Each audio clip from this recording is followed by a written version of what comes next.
Good evening and welcome to the programme where you can help cut crime. Our cases tonight range right across the country from Plymouth to Aberdeen, and our reconstructions include the mammoth bank raid that brought Preston town centre to a standstill. Here's a number if you recognise a suspect or spot a clue, and here are the detectives waiting to take your call. People often ask us how many Crimewatch cases are solved as a result of viewers' calls. We'll be reporting on the progress since last month's programme in a moment, but in the 4 years since Crimewatch began, 178 people have now been arrested as a direct result of Crimewatch information, and of those, 108 have so far been convicted. The majority of these convictions are for the most serious crimes, of course, that the police have to deal with. Our first case is one that's already made the headlines, and not surprisingly. It brought a town centre to a standstill, involved a kidnapping and a siege and the theft of over £500,000. A family was terrorised, though as you'll see they showed remarkable courage. 7 weeks ago today, on Thursday the 15th of September, police were called to Fishergate in the heart of Preston when the National Westminster Bank there failed to open.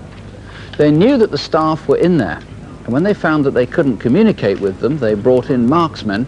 They cleared the area, and for 3 hours they lay in wait.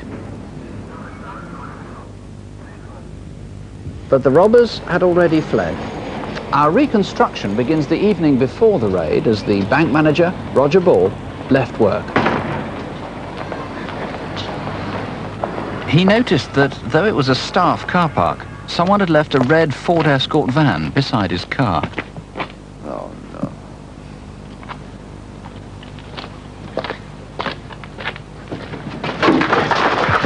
One word, I'll blow your head off. Okay, you, Mr. Ball? Yes, sir. Are you the senior manager of the NatWest Bank? Yes, the top man. Yes, I said I was. It's loaded, right?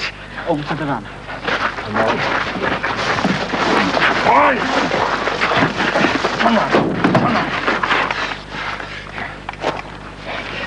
Stop, right? Down. One word. Wait. This pump was recovered by the police and was found to be faulty. But when the car was later found, the tyre was well inflated, so this blue Sierra must have been taken to a garage. Morecambe Illuminations, 30 miles from Preston. Despite the blindfold, Roger realised he was being driven to a public car park beside Morecambe Golf Course. It's not far from his home. The red van and another car, perhaps his own Sierra, stayed here for over half an hour.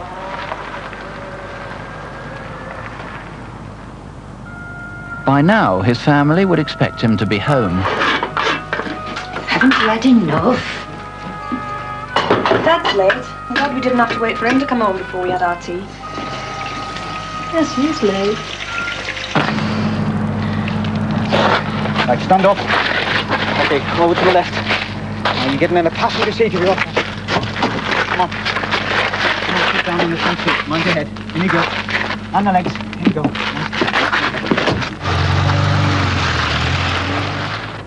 Police have reason to believe that Roger was next driven here to Sandside Caravan site at Bolton Le Sands, just north of Morecambe. Were you here on Wednesday the 14th? There's an unusual old-fashioned payphone. In.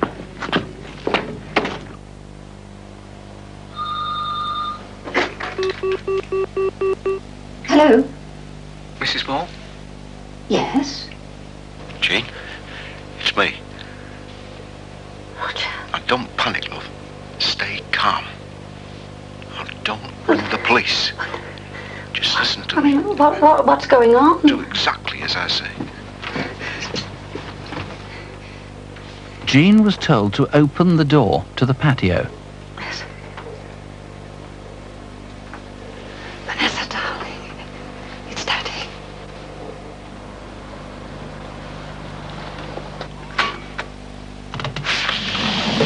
Sit down!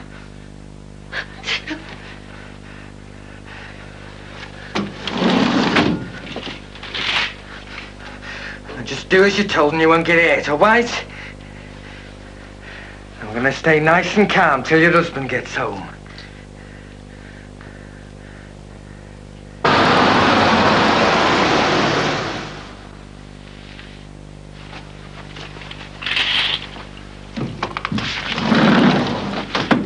All right, come in. Roger. Dad. Jean, Vanessa, are you both all right? Yes. Stop. Sit down. Everything okay? Yeah. Now, we're going to be here till about 4 o'clock this morning. So we might as well make ourselves nice and comfortable. You don't do anything stupid, and you do what you're told, everybody's going to be fine. No one will get hurt.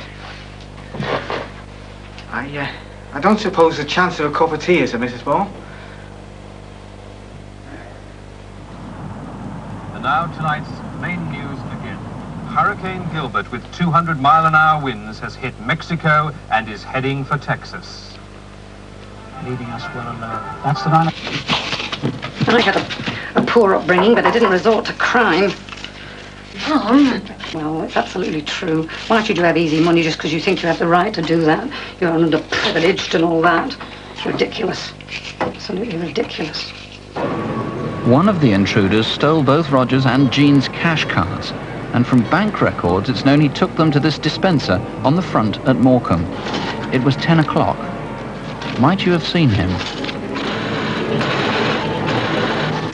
Now, Rog, I'm going to tell you what we're going to do in the bank. Roger was astonished to be told that the gang could get into the locked bank without him.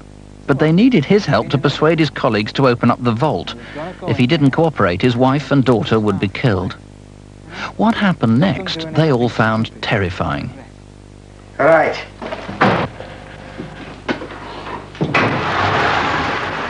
They were driven off, locked in darkness, in Jean's silver Ford Orion and in Roger's blue Sierra. They finished up beside the bank in a deserted shop.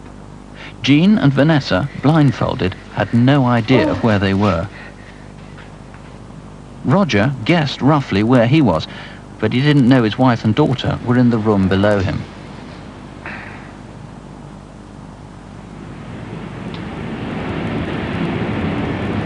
You're right, Vanessa.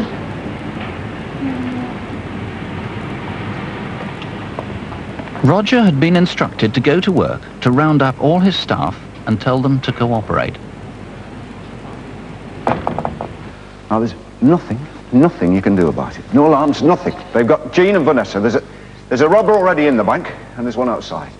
But, I must ask you, please stay very, very... Right, you! Don't move! Do exactly as you're told. Stay where you are. If I get caught, I get 20 years. But take one of you with me, I get another 5. Roger, let him in. Okay, here we go, Rob. Everything all right? You stay calm. Wait, who's got the keys to the vault? Come on, the keys for the vault! He needs both. He wants to keep in the vault. Okay, over here, come on! Come on, hurry up! Come on, make a move! Come on, fast! At just after 9:30, 2 workmen arrived for a routine check on the alarms. Strange, the bank's still shut. I'll just nip out and see if there's a space. Right, Andy. He saw a silver Orion backing up the passageway beside the bank. When he walked past the Orion to find a parking space, he saw a man loading bags from the side door of the bank into the boot of the car. All of you, come on, into the vault, come on. Quickly, keep moving. One at a time, come on. Meanwhile, at the front, a crowd of customers had gathered. The bank was now 15 minutes late in opening.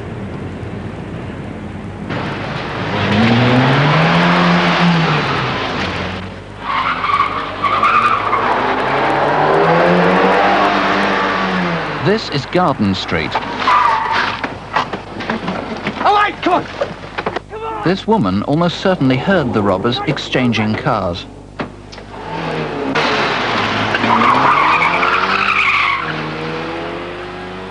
The silver Orion was later found abandoned in Preston station car park. The end of Garden Street opens out towards the station. Usually the way is blocked by bollards. Sometime earlier that morning, they'd been removed. Mr. Walms, it must be said that no gratuitous violence was used, but it was a miracle no one had a heart attack with so many people involved. Nat West so insistent this isn't going to happen again one of their staff kidnapped like this, they've offered the monumental reward, £50,000, which is a really big one by UK standards. It's the largest reward that I'm aware of, certainly in the north of England. And in addition to that, it's 10% of the proceeds recovered will be paid to anyone with information leading to the arrest of the persons responsible. OK, now what do we know about the people? We've got a video fit of one of them. That was the chap who was seen putting money into the boot of the car. Describe him to us, can you? He is offender number 3, and as you say, he took the money out of the bank and into the boot of the Orion. He's described as tan white male, 5'9". He's got black short hair. He's wearing a moustache and wearing smart light brown suit. And suspects 1 and 2, they were fairly similar. They were fairly small, weren't they? 5'7" or so. Yes, they're thought to be about 25 years of age, less than 5'7". OK, one of them had a speech defect. I don't know if you noticed, he said that, White, who's got the keys to the fault, as though he can't say R in right and he can't say V in vault. That's right. It's an impediment which is thought to affect the V's and the R's, but they do have what is described as soft Merseyside accents. Now, this foot pump is important. You need to find anyone at all who's ever bought a foot pump like this from Holford's that hasn't worked. That's They've right. taken it back. These were made by Cameron Price in Birmingham from November 1987. It's sold only through the Holford retailer shops. It's known to be defective. It has been returned by a legitimate purchaser and then subsequently stolen. So if you were a legitimate purchaser of a Holford foot pump that didn't work after that period in 87, end of 87, and took it back to a Holford shop, please give us a call. The red Ford Escort van, we've got a picture of it here. It's remarkably clean. It looks as though it's been washed prior to the robbery or kept in a garage. Now, that's distinctive. Tell us why people might remember having seen that. It's red in colour. It's got a registration on a 5-year-old vehicle. It's got a black roof rack, as you can see, and a hole has been punched into the side, which, when we found it, was covered by adhesive tape. Right, that little hole, that spy hole that they cut in, is perhaps something that somebody might have noticed in it. There's also a white van. Now, tell us the significance of that. Yes, this white van with shower power on the side was seen about 25 minutes past 6 on the morning of the robbery itself in the Asda car park, which is at the bottom of Garden Street, possibly only about 10 yards away from where the bollards were removed from. Right, it's called a Luton-type van. We're not interested in people telling us about shower power. We know that's of no relationship to the vehicle. Yes. There was a lot of heavy money stolen. 2.5 hundredweight was taken in coins. That's like 2.5 sacks of cement. £11,000 in pound and 50p pieces amounts to 2.5 hundredweight, and that is a lot of money, a lot of weight. Right. Well, if you can help recover any of the money, there's a big reward. If you can help convict any of the men, there's a huge reward. If you've any information, here's the number to ring, 01811 8055. Or you can call Preston Police Direct on 0772 203 203. That's 0772, that's the code for Preston, 203 203. Well, calls from last month's programme led to new lines of inquiry on most of our cases, and many of those are still being pursued. In Hull, detectives are working their way through information from more than 200 viewers who rang about the murder of driving instructor Keith Slater, who was stabbed on his own doorstep. We've still not heard from the woman who was seen with Keith in the National Pub. But 2 weeks ago, a man rang Hessel Police Station near Hull and asked to speak to Detective Superintendent Barry Lilly. He seemed to know details of the murder, but refused to give his name because he was frightened. The police have appealed in the press today, and they're now asking again for that man to ring back. So if that was you, and if you are watching tonight, please call us in the studio, or you can ring the incident room at Hull, and it's 0482 501 222. That's 0482 501 222. In Leeds, detectives were overwhelmed with information about a conman, a Jeff Capes lookalike, who was stealing old people's savings. They now have new lines of inquiry. At least the programme may have deterred the conman for a time. In one day alone, in fact the day before the evening of the programme, he committed 10 offences. In the 4 weeks since then, not one has been reported. The two callers gave the same name as a suspect for the murder of Abdur Rashid. Abdur was a religious teacher who lived in Whitechapel in East London, and detectives are convinced that those two people can help them find the killer. They've asked us to appeal to them to call again. There are some more details they need, and they're promising that those callers will have the utmost discretion. Here's the number of the studio again. It's 01811 8055. We're live, of course, so you can call now, or you can call Southgate Police Station on 01803 3311. That's 01803 3311. Now to Photo Call, a part of Crime Watch which many viewers are able to help with, since we have faces and sometimes even names. Of course, what detectives need to hear from you now is whether you recognise these people, and if so, where are they now? Here's Superintendent David Hatcher. First, we need your help to find this man. He's robbed 8 building societies across central London since January and escaped with over £12,500. He almost always wears the same beige jacket and waxed cotton barber-type hat, and takes great care to avoid the security cameras. But on the 1st of September, he walked into a branch of the National and Provincial Building Society in southwest London, and the camera caught him face on. Take a closer look at him. He's described as being 25 to 35 years old, of slim build, with blue eyes, short fair hair, and a wispy fair moustache. This is what that jacket and hat might look like in colour, and he always carries a millets carrier bag which conceals a gun. Take a look at him again. If you know who he is or where he is, call us now. Grampian Police would like to speak to this woman, Alison Anders.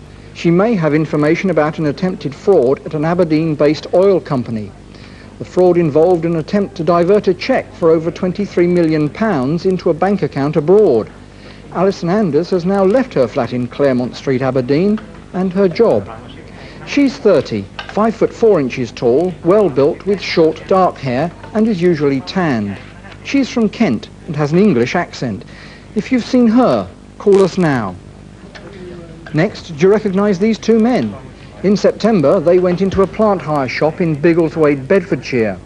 Using false details and a stolen driving licence in the name of P. Rickson, they hired a Cayman rotavator for the day. They loaded the rotavator, valued at over £3,000, into a white minibus, in which there was a third man in his 20s with brown hair. The hire equipment was not returned. The hirer is in his 40s, 5 foot 8 inches tall and wearing tinted spectacles. His accomplice is 30 years old, 5 foot 10 inches tall and heavily built. If you know them or where they are now, call us.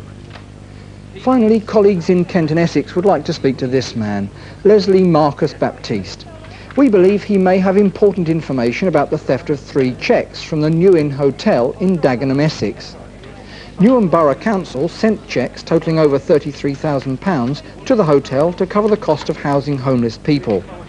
The cheques never got to the hotel owner, but were later used to open bank accounts in Gravesend and Rochester in Kent. The money was then withdrawn. Baptiste is 33 years old, of mixed race and 6 feet tall. When he was last seen, he had short black curly hair and a moustache. If you know the whereabouts of Mr. Baptiste or any of our other photo call faces, then ring us now. You can see the number here. It's 01811 8055. 01811 8055. We're just getting information through at the moment that we've had a caller who already believes that they know who one of the robbers is and has given police a name, so that one's being followed up at the moment. Our next case is the murder of Michael Williams 10 weeks ago. He was last seen alive on the Friday evening before the August bank holiday weekend. His body was found early next morning in Highgate Wood in North London, close to where he lived. But police need to know where he went and what happened to him during the course of that night. Michael was 43. He'd lived in Highgate all his life, and he was an active member of the local church. He'd been married for 18 years and had a 2-year-old daughter. Michael was always keen to spend as much time as he could with her and worked flexi hours and often came home early to look after her. Our reconstruction begins in Pimlico in South London, where Michael worked. He was employed by the Home Office here at Horseferry House, where he'd helped set up the police national computer. Ironically, the very system which is now being used to help track down whoever killed him. It's Friday the 26th of August. Hello. Hello, it's me. I just wondered how late you'd be tonight. Look, I'll work for another hour or so. Should be home about 8. Okay, I'll put Marie to bed then. We'll see you later. Michael had been under a lot of pressure at work, and for the past week he'd been staying late every evening to finish a particular project. We're off to the Paviers for a few drinks. Coming? Oh, lucky for some. No, I've still got work to do. Oh, come on. You've got 3 whole days off. Why not? I'll wait outside. See you in a while.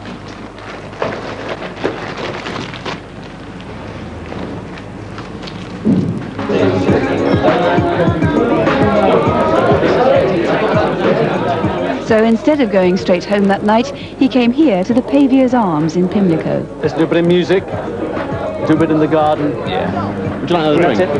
No, thanks. No, You sure? Not for me either, thanks. Oh, God, is that the time?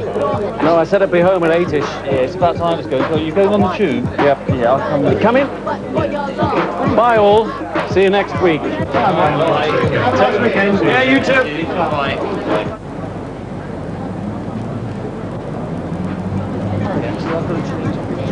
So, change? Yes, I did, but it's late. No problem. Right, well, this is where I change. So, see you, Michael. Have a nice weekend.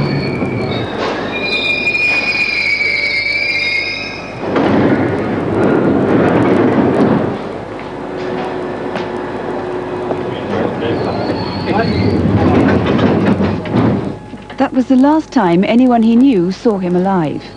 From now, we can only speculate about where Michael went next.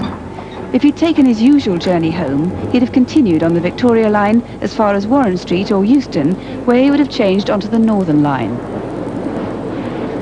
By then, it would have been about midnight. From here, he'd get on the Northern line to Highgate. But it's by no means certain that he did take his usual route home that night. Perhaps he met someone along the way. Police need to talk to anyone who may have seen him. If he did come to Highgate station, his walk home would have taken him past Highgate Wood. Or he may have gone one step further along the Northern line to East Finchley, because someone who looked like Michael was seen there at about 12:30 by a ticket collector. Evening. Which way to the Lewis? Toilets are closed here, Gav. Okay.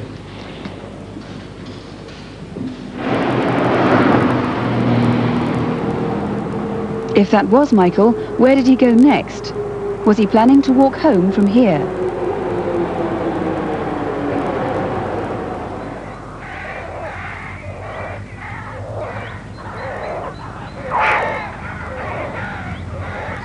This is Highgate Wood, a popular spot even early in the mornings.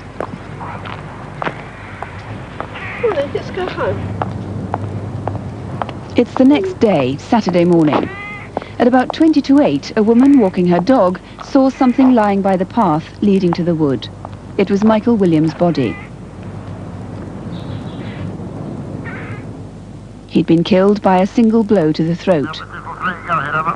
Yankee Romeo from 559. Can you call the CID? I found a dead body in the alleyway off of Lanchester Road N6. Police need to know whether he was killed there or whether his body was left there later. Several people who'd used the path even earlier that morning didn't see the body, so it's vital that more witnesses come forward to help work out what did happen.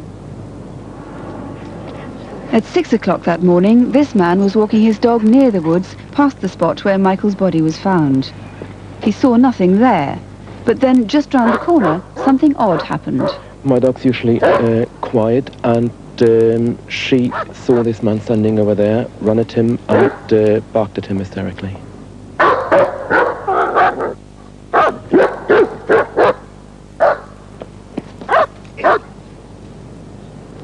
The man was standing there, absolutely immobile, and looked as if he was hypnotized under the influence of something. He was not moving at all. It was absolutely unreal how the man stood there and did not react to my dog, who was attacking him and barking at him.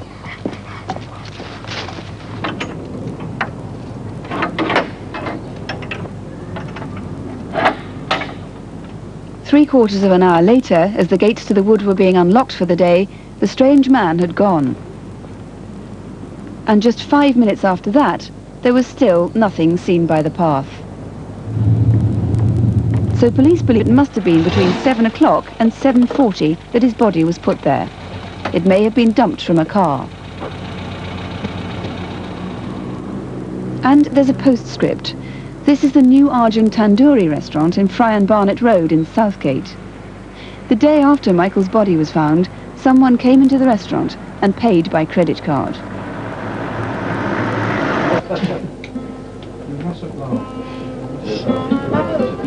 Your bill, sir.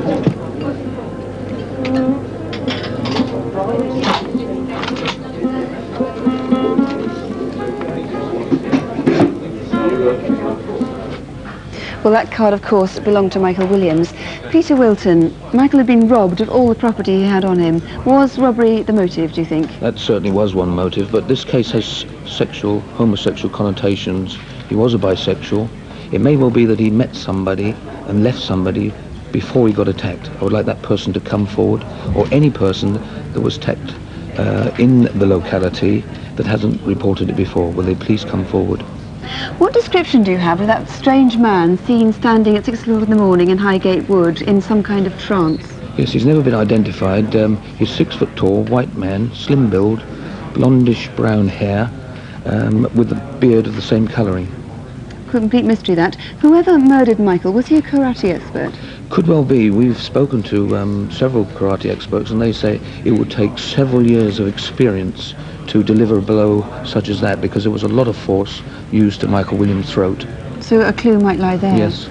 Now you need to trace whoever used Michael's access card at the New Argent Tandoori restaurant, if only to eliminate him from your inquiries. Yes, I would like them to come forward, because they may well not have been the person that attacked Michael Williams. They may have got the card by buying it, finding it, so I would like them to come forward. It may well be that other people were there whilst they used it as well, so they might know something about it. That will obviously save you hundreds of man-hours of work. Certainly. Do you promise him discretion if you come Yes, forward? most certainly. Yes, we're confidential.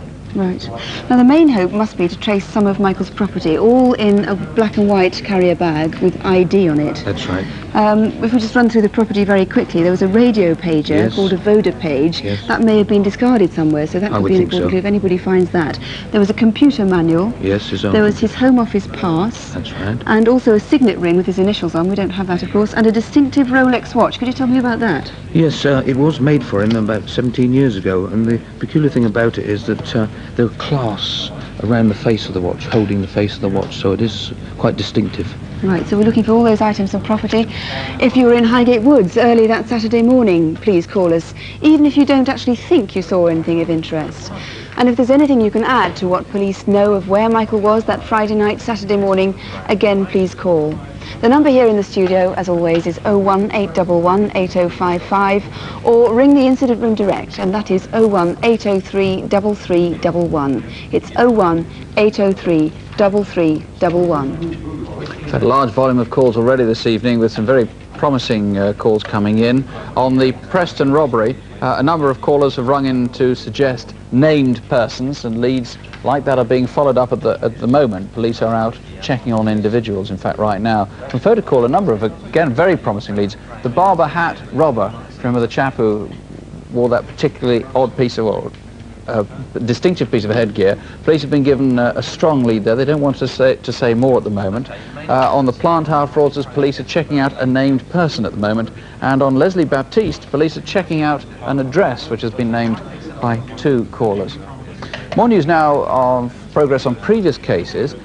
One person was arrested almost as soon as last month's programme came off the air. More than 100 viewers thought that they recognised a young woman who was wanted in connection with some crimes against an elderly man. 7 of those callers gave an address in Oxford, and a woman found near there has since been charged with robbery and with burglary. On the murder of Graham Williamson in Bournemouth, Crimewatch viewers saved police wasting hundreds of man-hours trying to trace the belt that the killer had left behind. Police had thought the belt was handmade and therefore very distinctive. Now we know that thousands of them were made around 8 years ago, so the emphasis of the inquiry changed, and now, though not directly because of the programme, a man has been charged with murder. Well, now to Incident Desk, where we invite the police to appeal to you directly. Tonight, Devon and Cornwall Force need help to solve the murder of a club steward. Lothian Police hope you might know the whereabouts of some exhibits from the Edinburgh Festival. And Northamptonshire Police are appealing for information on a really vicious attack during a burglary. Here's Superintendent David Hatcher again. First, that incident in Northampton. On Sunday the 18th of September, the owner of this office, Shackleton Contracts, went into work and found an intruder robbing the premises.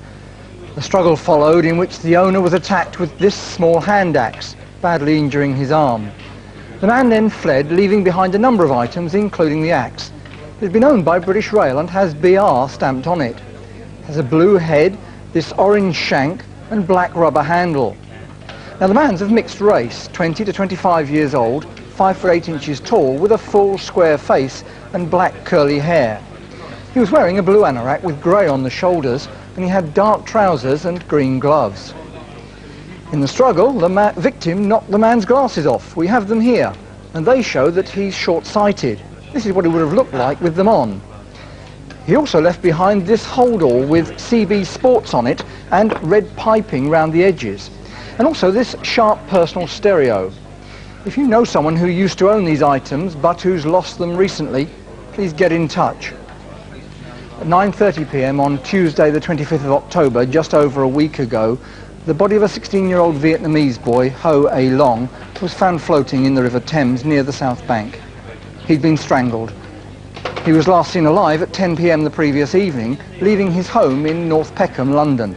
But where did he go in the previous 24 hours? When he was found, he was wearing beige trousers and a black t-shirt with a spider motif on the front and back. But when he left home, he was wearing a brown leather flying jacket over these clothes and a pair of trainers. Where are the jacket and those trainers now? He hadn't been in the water for more than half an hour when he was found at 9:30 p.m, so if you were on the South Bank that Tuesday evening, the 25th, and saw anything suspicious, or if you have any information about Ho A Long, do ring us. In December last year, 2 rapes were committed in Colchester, Essex, and forensic evidence has proved that the same man was responsible. The victims, one of whom was only 16 years old, describe him as 5'8" to 10 inches tall, of muscular build. He's about 20 to 25 years old, clean-shaven, and with a fresh complexion. His hairstyle is particularly distinctive. It's fair to blonde, very short at the sides, but longer and spiky on top. On the first occasion, he was wearing a beige padded jacket like this one, and a triangular silver pendant, similar to this, that may have been a St. Christopher. And furthermore, on the 21st of September this year, a man attempted to rape a woman in Grays, Essex. Although we're not sure the cases are linked, the description of the attacker is remarkably similar. A witness saw a dark-coloured car driving off at speed. It may have been a hatchback with a small engine, possibly a Ford Fiesta. If you recognise any of these details, please let us know. The body of Ray Anstey was discovered on Thursday the 29th of September at the Pennycross Sports and Social Club in Plymouth. He was the steward of the club and was probably ambushed by the robbers as he locked up for the night. The murderers emptied the gaming machines and also took Mr. Anstey's wallet. This is a replica. In it were some membership cards like these and a photograph of his 8-year-old daughter. Also missing is a lighter, a bunch of keys and an unusually large ring. It has a small stone in the corner and is 9-carat gold with a sunburst design. Have you seen or been offered that ring? At about 10 past midnight, a witness saw 2 men getting into a dark brown estate car, possibly a Mark III Cortina. We'd like to speak to those 2 men, or indeed anyone else who saw them. The Edinburgh Festival is a time when many artists exhibit their work. Sally Arnott rented a converted washhouse in Abbey Mount near Holyrood House to show her sculptures. But sometime during the night of the 30th of August, thieves got in and stole 26 of her silver and bronze animal statues. These are from the same limited edition. The most valuable piece taken was a piglet like this, except the one stolen was in solid silver and valued at over £3,000.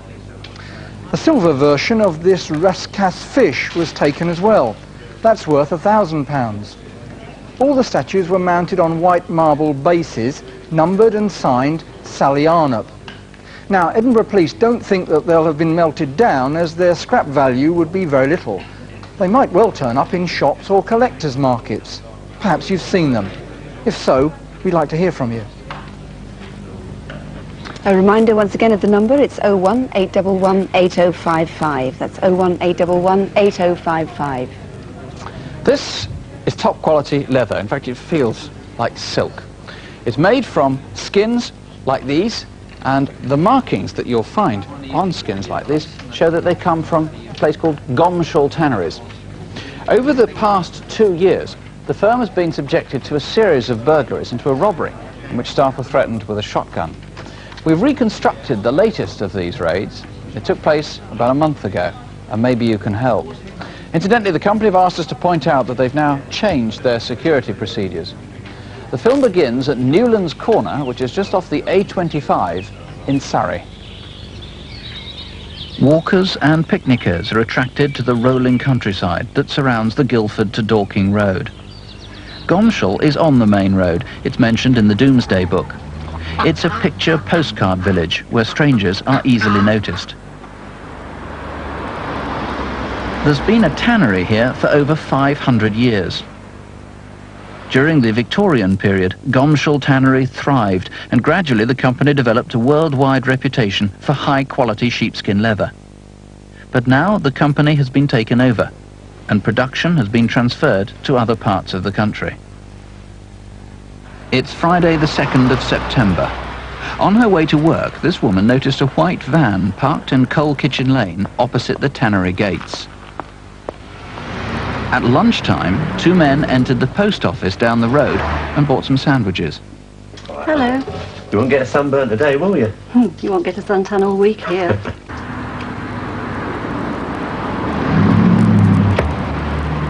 The first witness was leaving the tannery late that afternoon when she noticed the men walking along the main road. Who were they, and where had they been during the day? At about 6:30, the two were spotted wandering back towards the tannery gates. Another villager noticed one of them stop and walk a few paces back.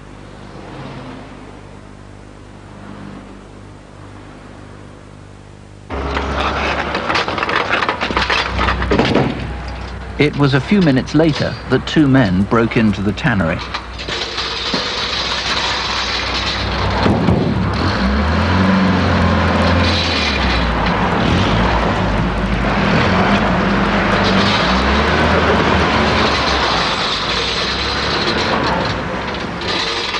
So as not to be discovered, they put a brand new crown padlock on the gates.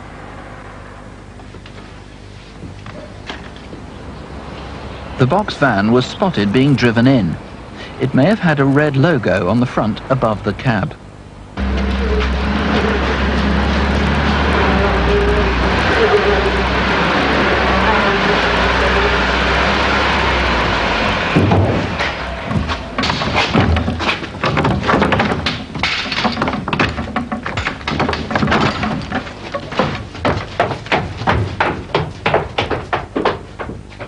They took only the best quality leather.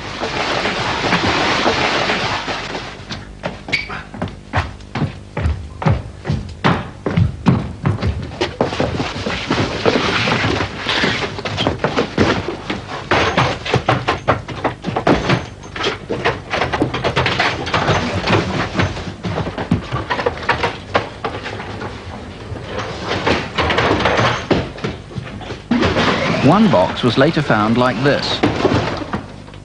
The skins they stole had these distinctive Gomshall stamps. The A shows their top quality. Very well. The thieves also stole 2 boxes of rare New Zealand leathers.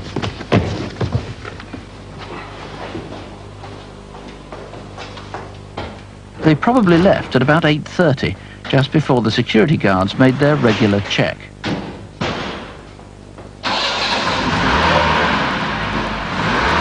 They made off with 56 boxes worth £82,000.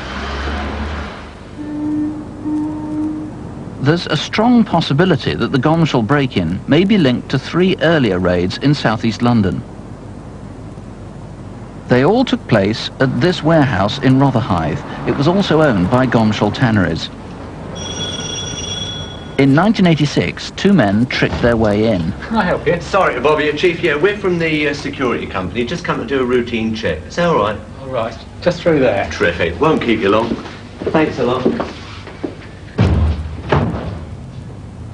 They tampered with the alarm system and later returned, broke in and escaped with top quality leather. Then, in July 1987, again, only best quality leather was stolen. And in December 1987, as a legitimate customer came to the door... Hello. Hey, you. I'm fine. Get back! Get in the corner! And you! Stay over there! Again, they went straight for top quality hides. In total, Gomshall tanneries have lost well over £250,000 worth of stock. We can presume that these are professionals. They probably come from London. They presumably have a receiver already set up, because there's a huge quantity of leather that they've taken. Tell us what we know about the men. Yes, we have a description, which we've got a video fit here, of one of the men. He's 6 foot, late 20s.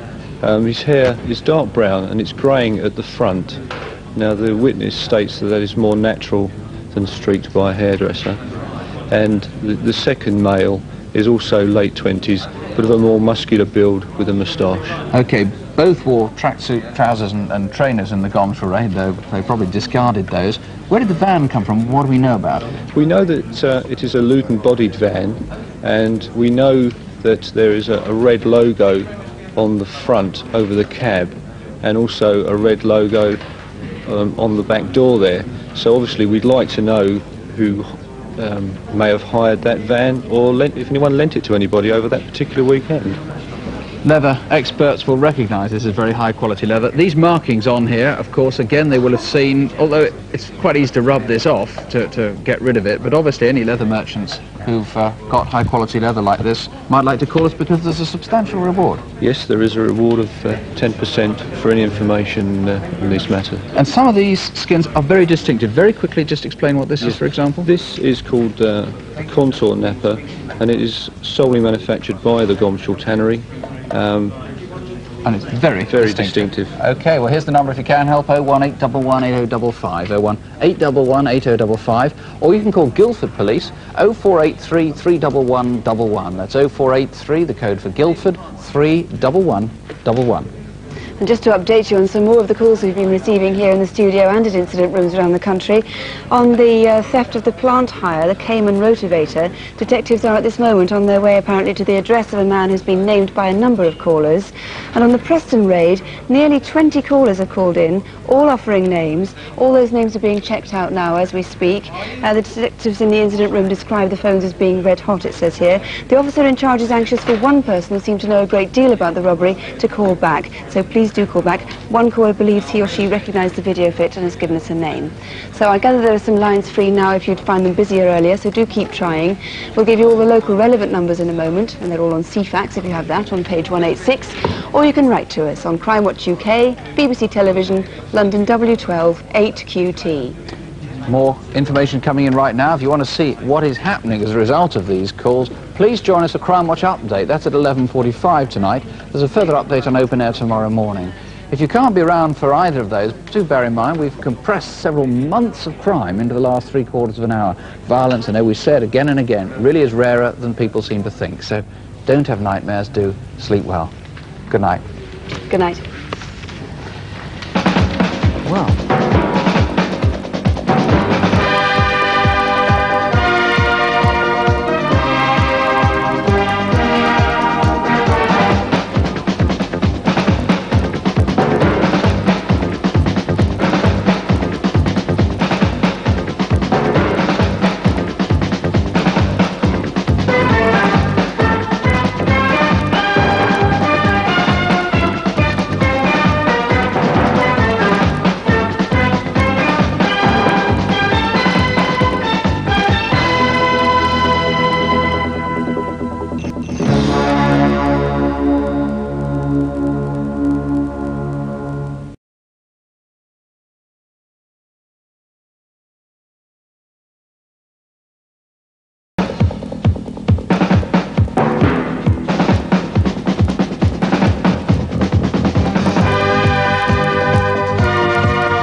Hello, you join us just about 15 minutes before we close down the phone lines for tonight, but already we've had a really remarkable response. And I mean, not just in terms of quantity of calls, though we've had well over 500. Actually, as far as I know, it could be climbing well towards 1,000 now, but in terms of quality as well. So, Well, we'll start with photocall. We showed some faces of people wanted in connection with armed robberies and frauds. Here's Superintendent David Hatcher.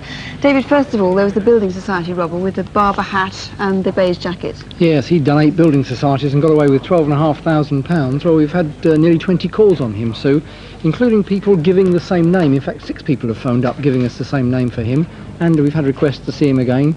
Well, let's hope that comes good. Right. What about Alison Anders, wanted for questioning in connection with an attempted fraud? Yes, a poor response there numerically. We've had 3 calls, sightings allegedly of her in a public house in Maidstone. Now, that may well be possible because she originates from Kent, so anybody who thinks they've seen her, call us. Also some interesting background information to add to what we know. Right. Then there were the 2 men who stole a Cayman rotavator from a hire shop in Biggleswade, and earlier we heard that there was an address on that one. Yes, in fact we've had 10 people call up offering us the same name and address for one of the offenders.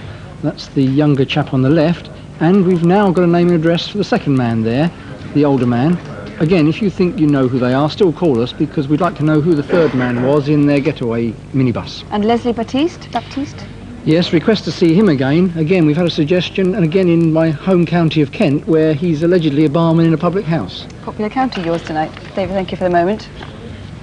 Let's go now to the big armed robbery in Preston. The manager of the NatWest Bank was kidnapped there. His family was held hostage, and the gang then gained access to the vaults and made off with over £500,000. Mr. Walmsley, you have hardly come off the phone since we came off the air. True, it's been very hectic. In total, we have 166 responses to the appeal on the television. Roughly half and half. Half have been received in the incident room at Preston and the remainder here in London. You sorted them out into 2 batches. Why? Yes. Well, I'm talking about an immediate response and the pending one. These in my left hand here are immediate actions which need some kind of resolving this or in the next 24 hours. And to this end, I've telephoned the details through to the incident room at Preston, and they're being actioned immediately. That includes, I've seen you taking a number of individual names, addresses and so forth that you've been very excited about because they fit a pattern. That's right. Well, as you're aware, we have the Holmes system in operation at Preston, which is a computerised system. And some of the names which I've seen amongst this pile here, I'm certain, are amongst our names within the computer system. You were anxious to trace a red Ford Escort van that was used in the robbery, and do you think you know now where that van was stored? Well, we've had 2 telephone calls to indicate that the van has been seen undercover immediately prior to the robbery in East Lancashire, in premises in East Lancashire. And that information, of course, is in our yes bundle. OK, and the white van that could have been used in the robbery as well, I gather that might have been recovered. Yes, I'm reliably advised from Preston that 2 positive sightings and 2 people have come up who say they own a van of similar dimensions, and we're hopeful that it'll either be eliminated from the inquiry or will stand us in good stead. It's quite remarkable, on a case that's had so much publicity already, that you're still getting this quality of information this far after the event. I would agree with you, but don't forget we have £50,000 as a reward on offer, plus the 10% we mentioned before. And I would like to take this opportunity to emphasise it now. I am prepared to meet anyone, anytime, at a place of their choosing, to discuss serious and sensible information that will lead to the arrest and conviction of these people. And, of course, the money will be paid by the NatWest Bank. Mr. Walmsley, thank you very much. Sue. Well, our next case is the murder of a civil servant in North London. Michael Williams worked for the Home Office, and on a Friday night in August, after drinking with some friends from work, he took a late tube home to Highgate or to East Finchley. Michael's body was found next morning in Highgate Woods. He'd been killed by a single karate blow. Peter Wilson's in charge of the case. You've had one call in particular that you're very interested in, haven't you? Yes, anonymous caller phoned Sue to say that he in fact found the access card in Highgate Wood and actually used it himself. He was very worried on the phone. I would ask him not to be worried, to phone us again, and we'll talk to him in the strictest confidence. This is the man who used the credit card, the access card, in the restaurant? That's what he states, yes. Ask him to ring immediately. Please, we do need some more details from you. And the other thing is that you wanted to call on you had some calls on the video fit of the man seen standing in Highgate Woods. Yes, and I think a lot of people asked if they could see the artist's impression again, so if that could be done. This was very peculiar behaviour. He seemed to be in some kind of trance, and it was 6 o'clock in the morning. So if you've seen him, please call us again. Nick.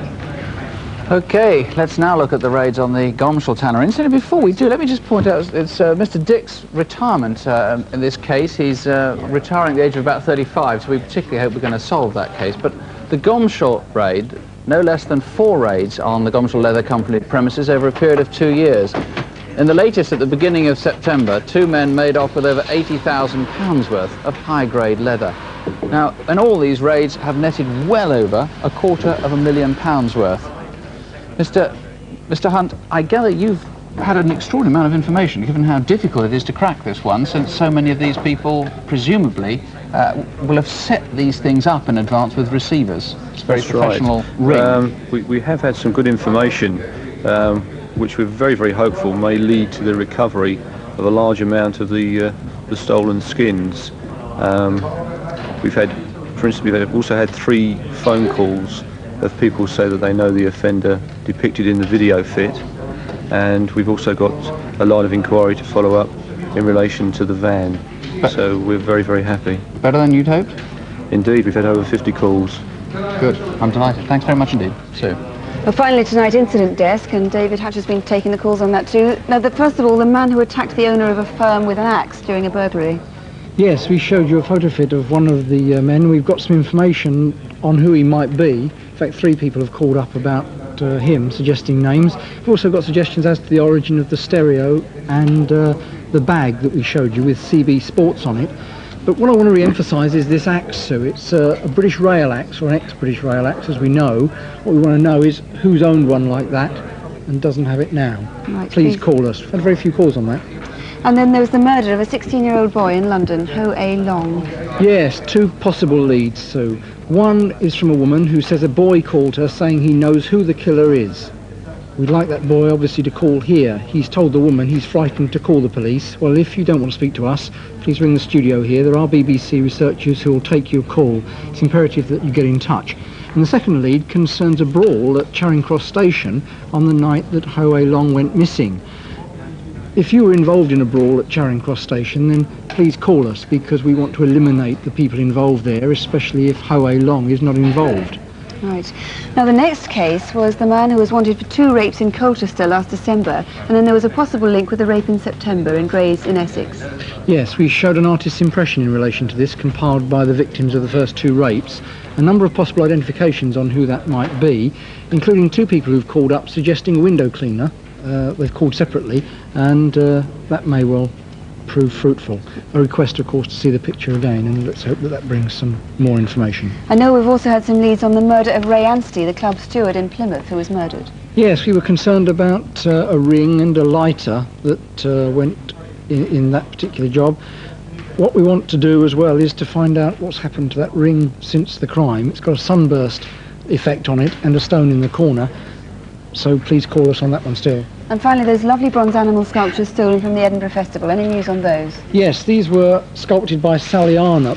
We've had half a dozen calls to Edinburgh, including the location of where they might be being stored, and also, of course, where they could be on sale. If you recognise anything like this in silver or in bronze, still give us a call. Sounds like there could be a relief for Sally there. Let's hope so. Nick? Well, that's it for now. If you've any information, we'll give you local numbers in a moment. They're all on CFAX, incidentally, on page 186. Of course, you can always write to us at Crimewatch UK, BBC TV, London W12 8QT. And we'll have more news of developments on Open Air tomorrow morning, and indeed in next month's Crimewatch. Incidentally, that's on Thursday, the 8th of December. Meanwhile, don't have nightmares, do please. Sleep well. Good night. Good night.